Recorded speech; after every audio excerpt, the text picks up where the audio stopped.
cultivated over a period. Color, color, color. The Indian is made to feel he's better than the African. The colored is made to feel he's better than the Indian. And the white man feels he's supreme. He's better than them all. This is, it's cultivated. See, each and everyone feels also that way.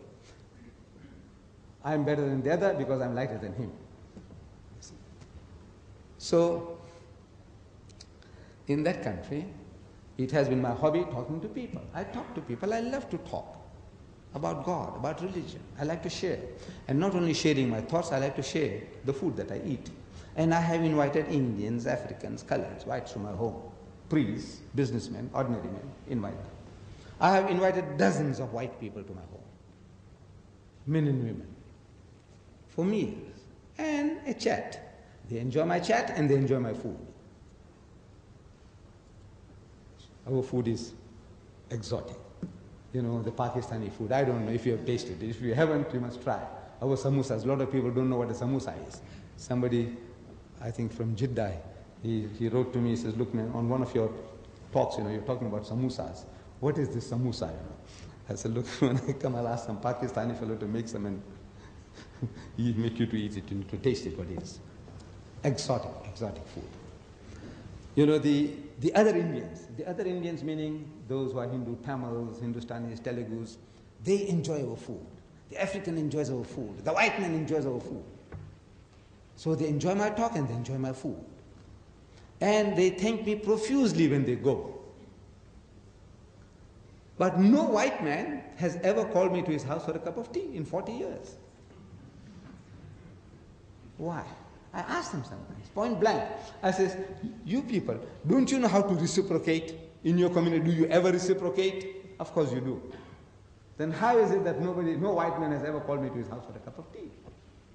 They meet me in the street subsequently. He says, you know, how's the missus? It's very fine. Convey my regards to her. And you know, how grateful he is for the lovely meal he had. But he doesn't say, what about coming and having a cup of tea with me? Bring the family down. He doesn't do that. Why not? The reason is that at the back of his mind, he is thinking of me as a man of color. I am an Indian. I am an inferior person. If I ever went to his home with my family, you know, with our attire, the long trousers and the downy, you know, the attire, the long dress and all that, and me with my funny headgear and my beard, I'm going and knocking at number 10 Downing Street, and there are people watering the garden, and the lady of the house, she opens the door, and she recognizes me. Oh, hello, Mr. Deedat, come in, come in. And people are watching. I say, look at her. You know how she welcomes this coolie, you know. And I go inside, and we sit down, and we have a chat. 5 minutes goes to half an hour. So what's going on inside there? Is this Mrs. Smith running a shebeen, you know, brothel or something, you know, selling liquor, illicit liquor? What? What's going on? So at the back of the mind, they're terrified. They have that feeling that they must reciprocate, but what will people say? And if I happen to be there, if the man's brother-in-law comes along, he'll have to apologize for my presence. So, you know, this is Mr. Deedat. You know, we went to his home, and him and his family, they gave us a wonderful time. All that he has to do. In other words, to excuse the reason for me being there. I'm not supposed to be there. But if it's another white man, that is Mr. Brown, hello, hello. So, this is Mr. White, hello, hello, so. Me, he has to explain why Deedat is there. What does it? Programming. It's a color conscious. Even the priests, ministers, everybody is the same. Programming. We all get programmed, brainwashed into different attitudes. Laws have a tendency to change characters of people over a period of time. You have harsh laws, stern laws. Over a period, the people also become hard and stern, unforgiving.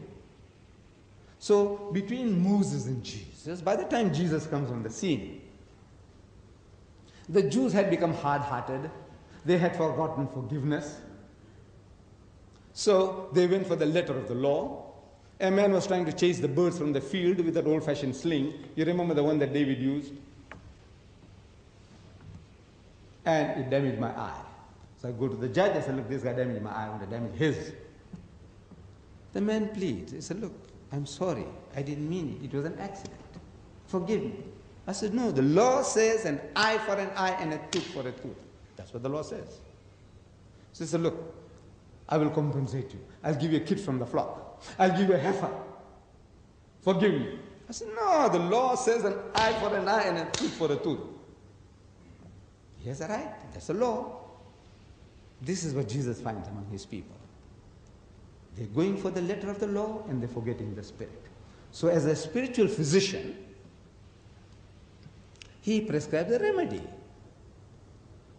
for the hard-heartedness, for going for the letter of the law and forgetting the spirit. He says, no, you must forgive, man, you must forgive. So how many times, Lord? So he says 70 times 7. It means indefinitely. It's not to be taken literally. 70 times 7 means 490. You don't start counting. Look, this is the 5th time now. Huh? This is the 50th time now you have wronged me. This is 450 times. No, you don't do that. In other words, indefinitely. Who's going to start counting 490, 749, 490? No. Forgive, forgive. Turn the other cheek. Beautiful, beautiful teaching for a certain sickness.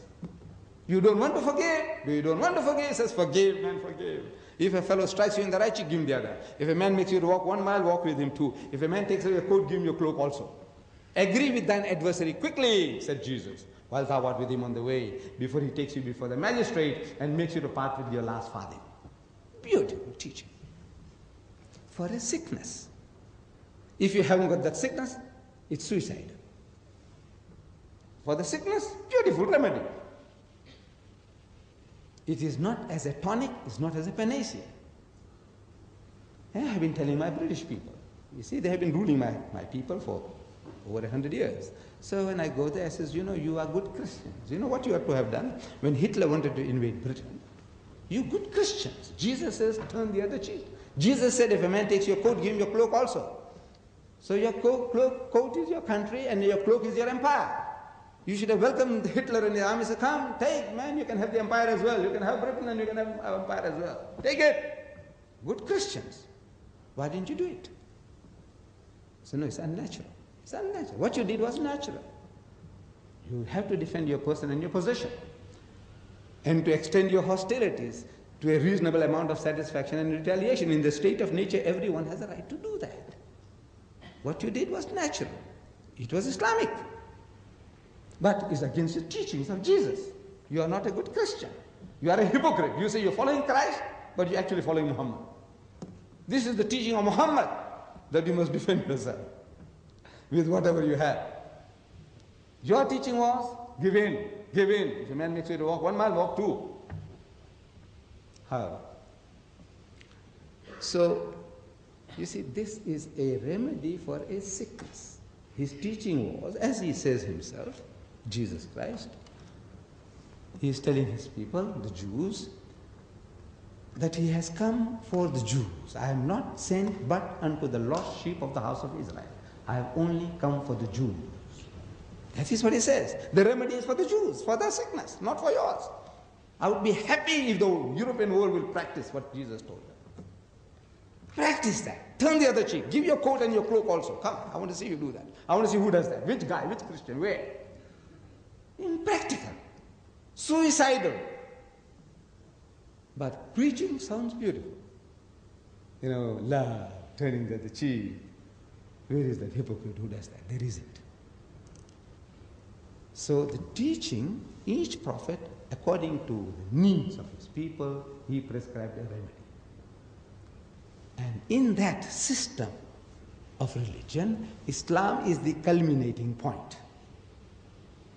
Among the Semitic religions, Islam is the fulfillment of the teachings of Moses and Jesus.